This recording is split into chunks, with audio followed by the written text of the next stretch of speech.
Dagon sprinted through the tropic jungle in his ragged clothing.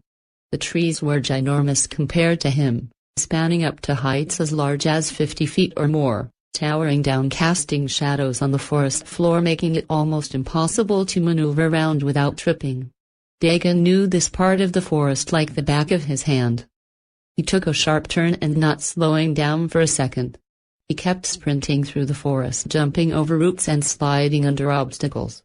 Behind Dagon there was a rustling noise and a deep growl as out of the underbrush a giant tiger jumped out, growling ferociously as it chased after Dagon. It must have been at least twice his size, maybe even 3 times as large. Dagon couldn't look back, but he knew that the large tiger was right on top of him. Taking a quick sharp right turn and sliding low on the leaves and other debris on the jungle floor, Dagon barely missed the tiger, jumping for his head and missing. "Shit, that was close," Dagon said under his breath as he kept running, knowing that the tiger had to be more enraged than before and out for blood. Before the tiger could reach Dagon, he quickly found a fallen log that was hollowed out and quickly dove for the hole and slid into it. Crawling, Dagon moved forward just as the tiger pounced at the opening and clawing its way into the hole. Dagon kicked at the tiger's face, knocking it out of the opening. Letting out a frustrating roar, the tiger jumped up on the log, ripping it apart and snarling at its elusive prey. Dagon tried to reach the other end of the log when a spot in front of him burst open and the tiger's head started to snap at him. "Fuck," Dagon shouted in fright as the tiger nearly bit his head off. He went to head back when behind him, out of nowhere, another tiger growled at him and stared to crawl toward him. "Two? There are 2 of you?" Dagon was stuck between 2 very angry and very hungry tigers. Just as Dagon was about to be snack food for the tigers, the tiger at Dagon's feet suddenly let out a shrilled shriek as it was pulled out from the log by something. The other tiger quickly pulled its head out from the log and let out a growl which turned to a yelp as it disappeared from Dagon's sight. Dagon didn't move. There was only one thing that could have taken on 2 tigers and not even care. Suddenly the log was moving and Dagon let out a cry as he was lifted up with the log. Suddenly, at the back end of the log where the tiger used to be, a giant humanoid mouth appeared. It quickly opened up as the log was tilted upwards, forcing Dagon to slide out of the log. "No, stop, don't," Dagon yelled as loud as he could, but was ineffective at stopping his descent into the giant human mouth. Dagon quickly fell into the maw and was assaulted by a slimy tongue that swirled him around.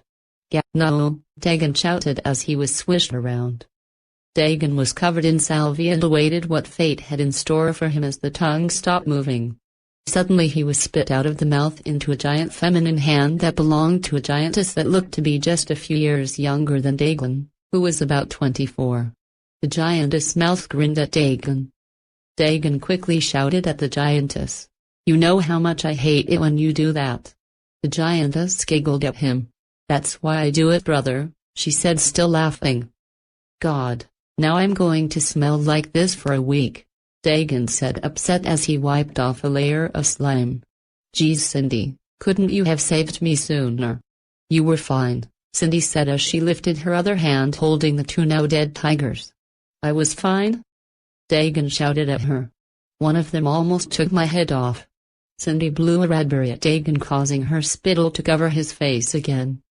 "It would be an improvement," she told him. Growling at her insult, "Just because you're bigger than me doesn't mean you can look down on me." Cindy looked down at Dagon in her hand. "I'm looking down on you right now." Dagon growled at her again. "You know what I mean." "I know, I just like to tease my little brother," Cindy said, knowing that calling her older brother her little brother would just make him more upset. Cindy carried Dagon and the tigers through the forest, which she could almost look over the trees. Dagon looked at their catch today and noticed how incredible large the tigers were. They were twice his size, yet Cindy took care of them without even breaking a sweat. "This should be enough food for us tonight. Save the pelts. I can trade them in town tomorrow." Cindy brought them to a cliff that overlooked the land. Cindy took a seat with her feet dangling off the cliff that she could probably easily jump off and not worry about any injury. Of course, if Dagon tried, he wouldn't be so lucky.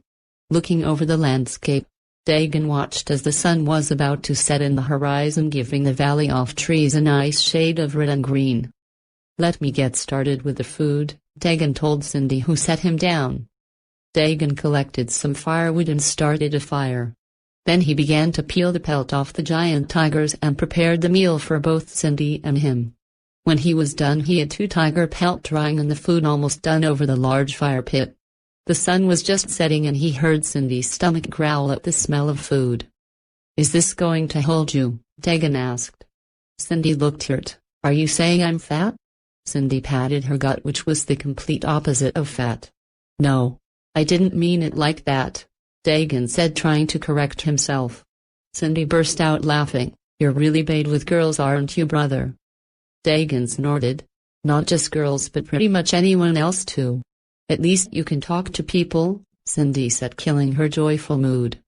Dagon didn't say anything as he started to cut up the meat, serving him a big portion of tiger leg and giving the rest to Cindy. Dagon didn't know who had it worse, him or Cindy. She didn't have anyone but him.